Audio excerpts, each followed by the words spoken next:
I like working with the oil paint. It just came naturally. I like the transparency, the smell, the fact that it does not dry. I tried other mediums, but I like better the oil paint. It was just like that.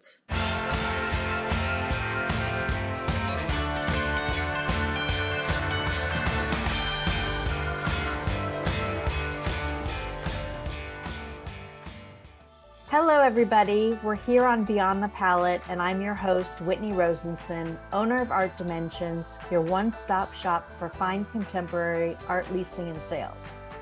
Today, I'll be chatting with painter Carla Koulajian. Originally from Beirut, Lebanon, Carla is an artist on the Art Dimensions roster who creates beautiful abstract expressionist paintings with a bold use of color. Carla and I have been working together for about 7 years now. You can see her work on CBS's Why Women Kill and New Line's film House Party. Hi, Carla. Welcome to Beyond the Palette. Hi, Whitney. How are you? I'm fine. How are you doing? Okay. Good. Thank you so much for talking with me today and for welcoming all of us into your creative world. Yeah, of course. So what are you up to these days in your studio? I like the outdoors. So I moved my studio, to my garden, and I'm painting a series of paintings with a dominance of green colors. Oh, beautiful. Beautiful. So when you moved it to the garden, it's still an indoor studio? Half protected, yes. Oh, how amazing. I can't wait to see those new pieces. How many in the series? Oh, so far at least 5. Wow. And what size? Are they large scale? Your work is Large, smaller ones, Oh, cool. Why painting for you? Rather than another medium like photography or sculpture? Why painting? What drew you to painting? I like working with the oil paint. It just came naturally. I like the transparency, the smell, the fact that it does not dry. I tried other mediums, but I like better the oil paint. It was just like that. Okay. And how long have you been painting? I've been painting since 30 years. Wow, I didn't realize that long. Yeah, it's been a while. Did you paint in Lebanon or only when you moved to the States? Well, I always did some artwork smaller, but the oil paint I started in the States. What was that change about? Like, how did you transition from the artwork in Lebanon to the oil paint in the States? Well, when I moved to the States, I enrolled to Parsons School of Design, and I studied environmental design. When I was at school, I was working at Christie's at the paintings auction house, and that triggered my desire to pursue painting as a career. So I joined Art Students League in New York, and I started painting under the guidance of Richard Pousset d'Art and Knox Martin. Wow. I didn't know. Okay, I didn't know you worked with Christie's and you were at Parsons. Wow. All right. Do you ever get painter's block when you're painting? Well, not really, because when I start painting, just one stroke leads to another and just something comes out. But the block was during COVID. Yeah, I was too sad to paint. Did you stop painting for like a year or two, or? During COVID, I stopped. Just things were not coming out nice. It was, yeah. Wow. What about your use of color? I mean, I love your paintings because you've got the reds and the oranges and the bright blues and greens. Why do you use the colors that you do? There were different times. Yeah, I mean, I had different periods, and I started using purple to begin with. And then it turned into more turquoise. And I have, I guess it has to do with my mood and what's going on in my life. Okay, because to me, bold colors represent, happiness and good. Yeah, yes, definitely. I try to keep something positive in my paintings. Mm-hmm. And would you consider your work abstract expressionist? Oh yeah, of course. Okay.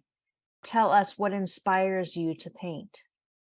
The colors of my paint tubes kind of inspire me. And then one brush stroke leads to another and something comes out. How long does it take you to finish or work on a painting usually? Really depends on the paintings. Sometimes just everything you do goes right. It's just beautiful. And sometimes no matter what you try, it's going wrong. That's when you flip the painting and you restart. Okay. Yeah. You're hard on yourself, I think, a little bit. No, I don't know. It's a feeling from inside. You From your just gut. Yeah. feel that something is not going right or wrong or whatever. So the painting behind you, I'm going to post an image of it on my blog, Yeah. but I love the painting behind you. How long did it take you to complete that one? First, I put the base coat, and then sometimes I have to wait that it dries, Right. at least half dry, and then maybe 2-3 days. Oh, that's it? Yes, and yes, because this one like really went very, very right, and I was, very loose. I like when you feel it's loose; it's not controlled. Okay.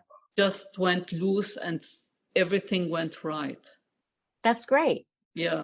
That's the quintessential desire, right? Or hope for your paintings, for each painting. Yes. What's your favorite part about being an artist? The fact that there is no law being an artist, it's totally free. And you feel independent and free?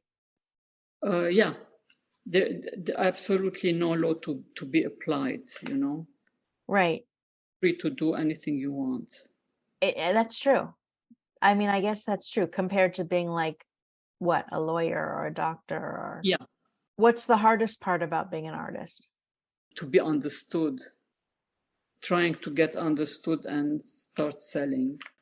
Okay. That's a very interesting answer. I've never had that answer before. Do you feel like you're understood with your paintings? Yes, now more than before, definitely. Okay, I'm reading part of your bio here. It says, there is always a duality in my work, unpredictability and stability, culture and nature, organic and geometric, and chance and risk. I see the painting process as a form of architecture in which I work from the frame to the center and back. The process is unpredictable, and I allow myself to go where the painting takes me. I love that. Can you explain a little bit about that duality in your work? Yeah, I mean, I start putting a color, and then I want the red to be more predominant, but then there is a bit of blue coming out. It's just this duality, and something comes out. That's why, I mean, when someone is kind of asking me for something precise, I say, I don't know what's gonna come out. I don't want to control it because it will go wrong. So it's just a free expression. Completely free. And what about the architecture part? It says your painting process as a form of architecture. Yeah, I mean, you can see that there are the squares. It represents a city, a home, a house. I'm going to post a lot of your images on my blog. So I want everyone to check that out. It's at artdimensionsonline.com, and it's under the About section. And you can click on blog. So you'll see Carla's headshot and some images. That'll be great for people to look at. What do you hope people will get from your paintings?